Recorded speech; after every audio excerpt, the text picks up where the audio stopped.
जय Hind defence lovers. आज की टॉप हेडलाइंस कुछ इस प्रकार है। भारत इसराइल से खरीद सकता है sky sting BVR missile. Israeli राजदूत ने भी कंफर्म किया भारत और इसराइल का मिसाइल डिफेंस में कोलैबोरेशन। इंडियन नेवी को जल्द ही मिलेगी डॉल्फिन हंटर वॉरशिप। पाकिस्तान के एक्स SSG ऑफिसर ने कंफर्म किया कि 27 फरवरी को F-16 भी हुआ था शॉट डाउन। और DRDO काम कर रही है पिनाका रॉकेट के एयर लॉन्च वर्जन पर तेजी से काम। फ्रांस को भी है इंटरेस्ट।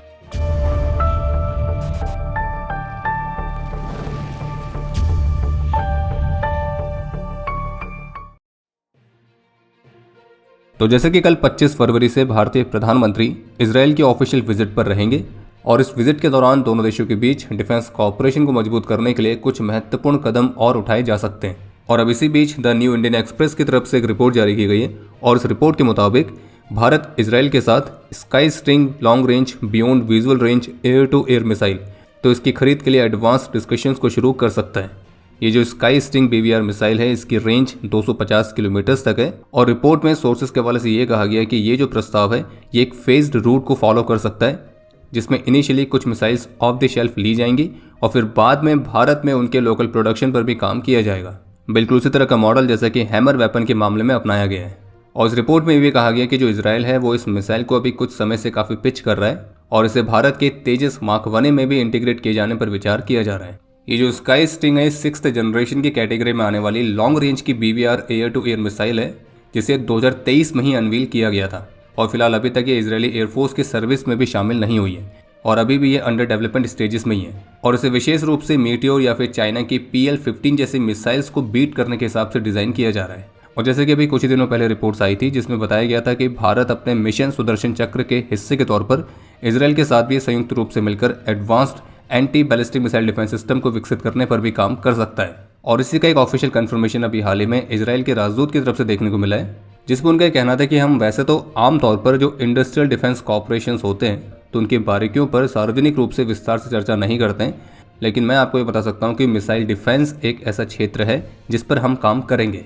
और इतना ही नहीं बल्कि AI और ड्रोन्स का कॉम्बिनेशन एक और ऐसा क्षेत्र है जिस पर हम भविष्य में काम करेंगे।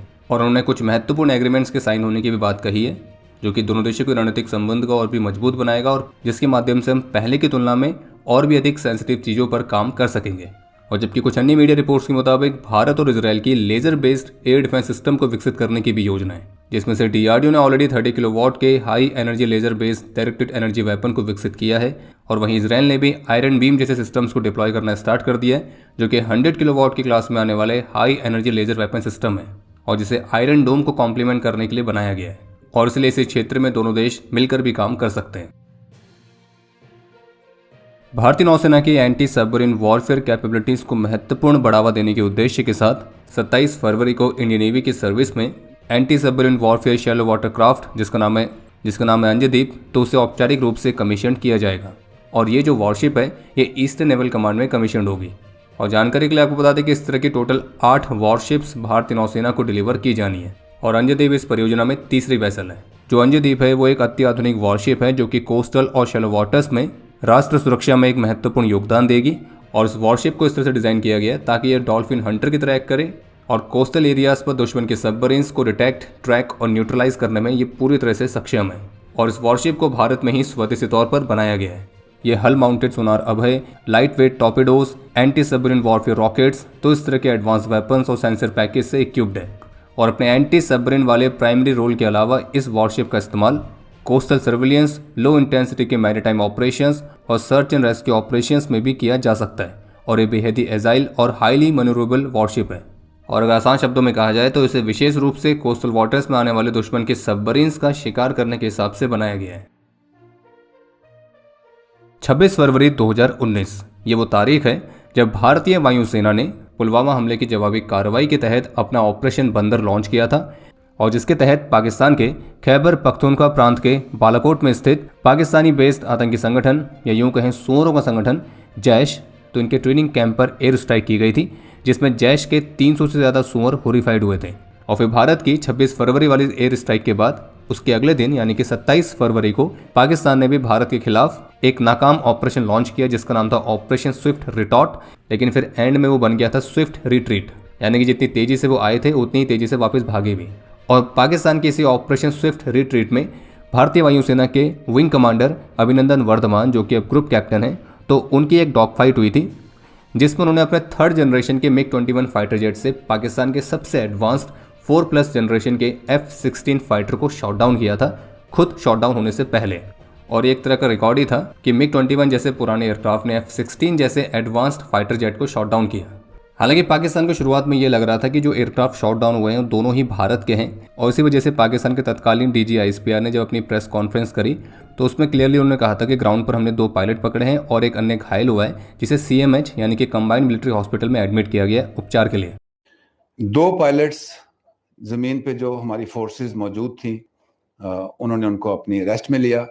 और पहले क्लेम किया जा रहा था कि जितने पायलट पकड़े गए वो सारे भारत के हैं, लेकिन फिर DG ISPR ने स्टेटमेंट ही बदल दी क्योंकि उन्हें सच्चाई पता लग गई थी कि जो पायलट पकड़े गए उनमें से एक भारत का है और दूसरा उनका अपना ही है, और जिसको CMH में एडमिट किया था वो भी उनका ही था, क्योंकि जो F-16 शॉट डाउन हुआ था वो ट्विन सीट वाला वेरिएंट था। बाद में कुछ ऐसी भी रिपोर्ट्स आई थी कि वहाँ के जो लोकल्स हैं उन्होंने पाकिस्तानी पायलट को इंडियन एयरफोर्स का पायलट समझ के इतना पीटा था कि उसकी हालत बहुत गंभीर हो गई थी और पकड़ के उसको जो है ना पाक फौज के वाले किया। दूसरा जो था उसके लिए हमने अपने पूरे इलाके में तलाश शुरू कर दी। एक नहीं 2 पायलट हमने पकड़े। मैं यहाँ का रिहायशी हूँ और अभी वो जीवित है या नहीं है तो उसका कोई कंफर्मेशन नहीं है, क्योंकि पाकिस्तान के DG ISPR ने स्टेटमेंट ही बदल दी थी बाद में, और उन्होंने खुद ही कहा कि केवल एक ही पायलट पकड़ा गया, और फिर उस दूसरे बंदे का तो उन्होंने जिक्र नहीं किया जो कि उन्होंने पहली वाली स्टेटमेंट में करा था। और DG ISPR की उस प्रेस कॉन्फ्रेंस की वीडियो ऑलरेडी मौजूद है, यानी कि पाकिस्तान उसको झुटला भी नहीं सकता है। लेकिन फिर भी पाकिस्तान ने पूरी कोशिश करी कि इस F-16 के शॉट डाउन होने वाली बात को किसी तरह से छुपाया जाए, तो उसके लिए दुनिया भर का प्रोपेगेंडा हुआ और वो दूसरा बंदा हमेशा के लिए मिस्ट्री बन के रह गया। लेकिन अब हुआ यह कि पाकिस्तानी आर्मी के ही एक एक्स ऑफिसर ने हाल ही में एक पॉडकास्ट में शायद गलती से ये रिवील कर दिया कि 27 फरवरी 2019 को, जो कि उस समय वहाँ पर LOC पर ड्यूटी में तैनात थे, तो इन्होंने खुद उस दिन POJK में 3 छतरियाँ खुलते हुए देखी थी। छतरी यानी कि पैराशूट, एक उनके आगे थी, 2 उनके पीछे। और पाकिस्तानी आर्मी के इस एक्स ऑफिसर का दावा लोकल्स के उन दावों के साथ सही बैठता है जिन्होंने यही सेम क्लेम किया था। उन्होंने 2 अलग अलग लोकेशंस पर अलग अलग पैराशूट्स देखे थे, और इसलिए पाकिस्तानी आर्मी के इस एक्स ऑफिसर से भी कंफर्म हो जाता है कि 27 फरवरी 2019 में भारतीय वायुसेना के MiG-21 से पाकिस्तान के एक ट्विन सीट वाले F-16 को शॉट डाउन किया गया था।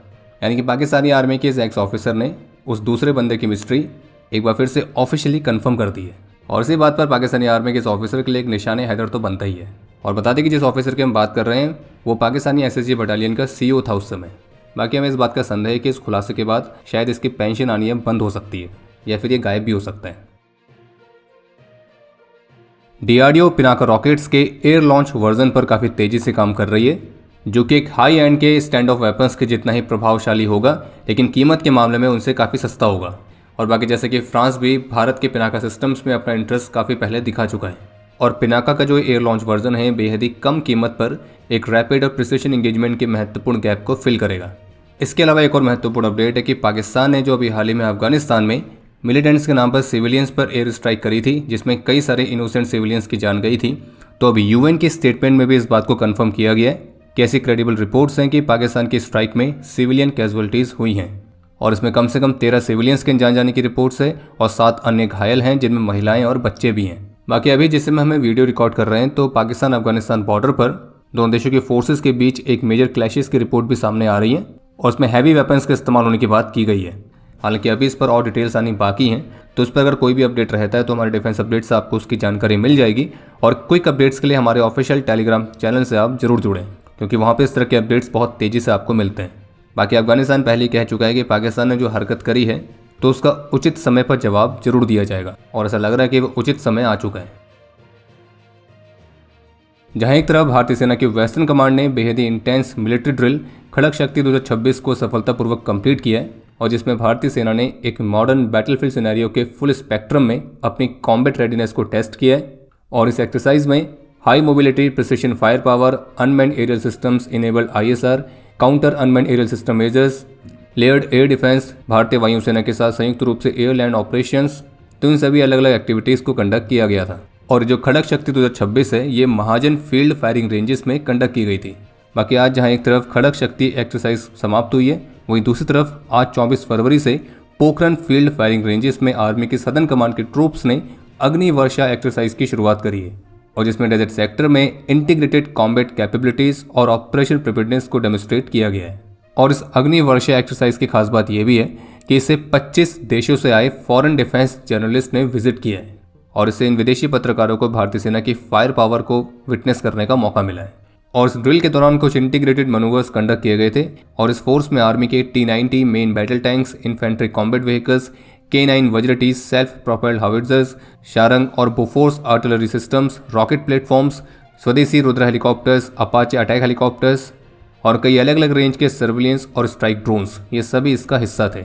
वहीं इसके अलावा 24 फरवरी से भारत और जापान की मिलिट्रीज की जॉइंट मिलिट्री एक्सरसाइज धर्मा गार्डियन के 7वें एडिशन की भी शुरुआत हो चुकी है, जिसे उत्तराखंड में स्थित फॉरेन ट्रेनिंग नोड में कंडक्ट किया जा रहा है। और भारत और जापान की जो ये धर्मा गार्डियन एक्सरसाइज है, ये 24 फरवरी से 9 मार्च 2026 तक जारी रहेगी और इसमें विशेष रूप से भारतीय सेना के लद्दाख स्काउट्स के ट्रूप्स पार्टिसिपेट कर रहे हैं। बाकी 27 फरवरी से भारतीय वायुसेना भी वायु शक्ति एक्सरसाइज में अपनी फायर पावर को डेमोन्स्ट्रेट करने के लिए तैयार है। बाकी इसके अलावा एक अपडेट ये है कि भारत के defence PSU gliders India limited ने DRDO लैब ADRDE के कोलैबोरेशन के साथ एक अत्याधुनिक हाईली एडवांस्ड पैराशूट सिस्टम को प्रोड्यूस किया है और 20 फरवरी को इन पैराशूट सिस्टम से पहली लाइव जंप्स भी कंडक्ट की गई थी और इन पैरा जंप्स को हाई ऑल्टीट्यूड मोड में कंडक्ट किया गया था, जो कि हाई ऑल्टीट्यूड टेरेन में इन पैराशूट सिस्टम्स की टैक्टिकल एम्प्लॉयबिलिटी को कंफर्म करता है। और इन पैराशूट सिस्टम्स की खास बात यह है कि डिप्लॉयमेंट के मल्टीपल मोड्स के साथ आते हैं। बाकी अब समय है आज के इतिहास का। आज के दिन 1961 में 8 असम राइफल्स के राइफलमैन दीप बहादुर थापा और 1968 में 18 असम राइफल्स के राइफलमैन भीम बहादुर लिंबू ने अपना सर्वोच्च बलिदान दिया था। और आपके लिए आज का प्रश्न है कि सुखोई Su-30 MKI का मेन वेपन पैकेज में कौन कौन सी मिसाइल्स आती हैं। और अब समय है आज के टॉप 3 कमेंट्स का, जो ये रहे आपकी स्क्रीन पर।